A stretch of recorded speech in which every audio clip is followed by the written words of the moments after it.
Sarmad Usmani Saab, may I request you to express your views on the suggestions made? All right.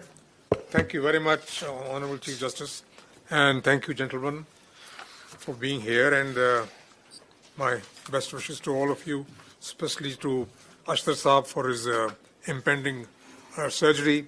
I hope everything goes well and he's able to rejoin us hale and hearty. All right, can everybody hear me? Can you hear me? I can.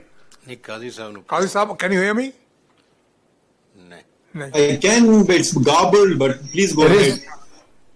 All right, okay.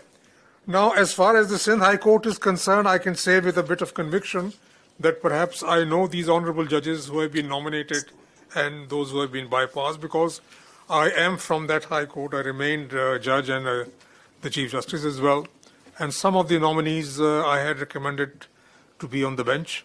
So as far as Justice Syed Hassan Azhar Rizvi is concerned, I fully endorse his nomination. I know for a fact that he's a thorough gentleman and his work is all right, and he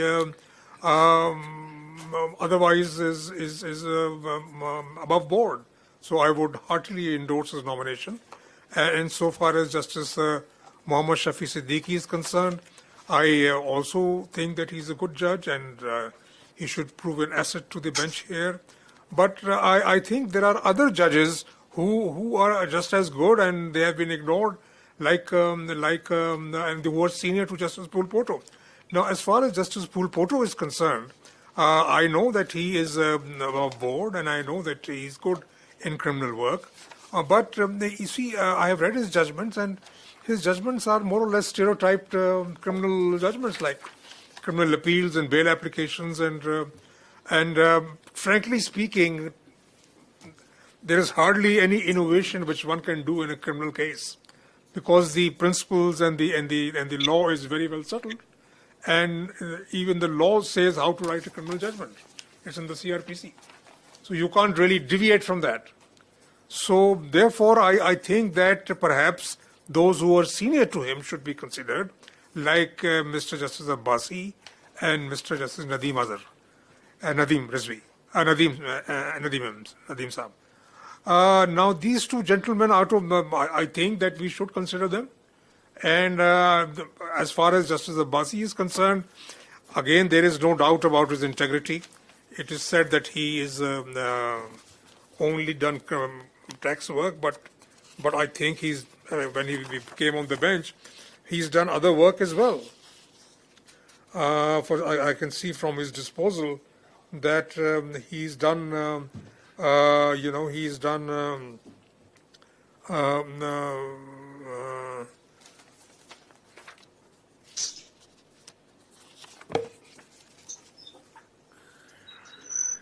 He's done work, but mostly he's done tax work, all right, but he's done family, he's done rent, he's done bail applications, he's done miscellaneous work, and appeals, criminal appeals also he's done.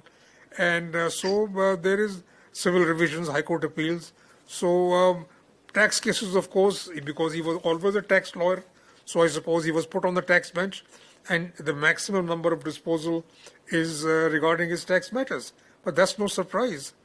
Because obviously he has always remained a tax lawyer and he specialized in taxation.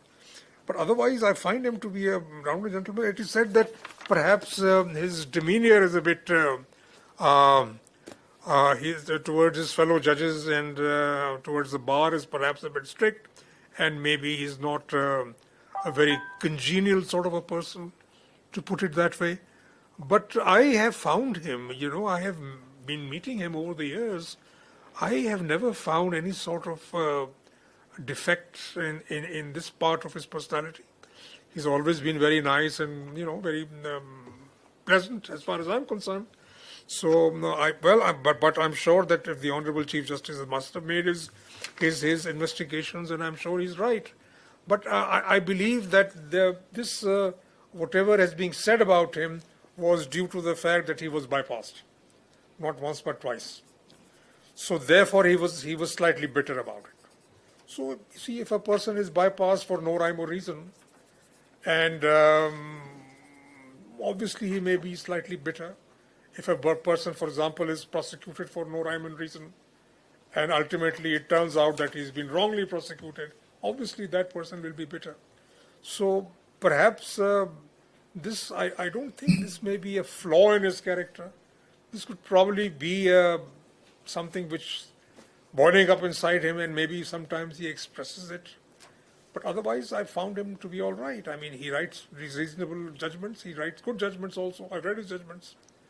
And he is amenable to work, to disposal.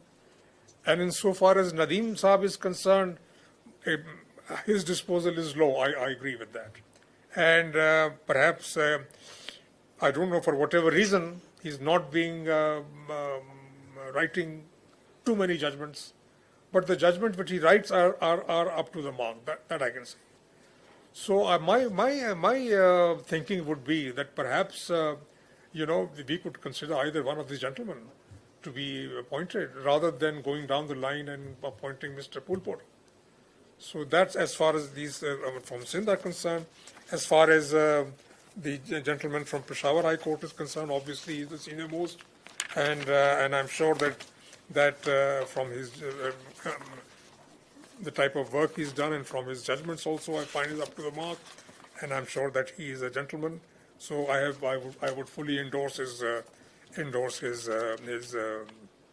candidature, and similarly I would endorse the candidature of Mr. Waheed, Justice Waheed, because the other three gentlemen, I've seen their judgments, and I think that as far as judgment writing is concerned, as far as the quality of the judgments are concerned, Justice Waheed is much above them. And so therefore, and otherwise he's a gentleman, he's above board. So I would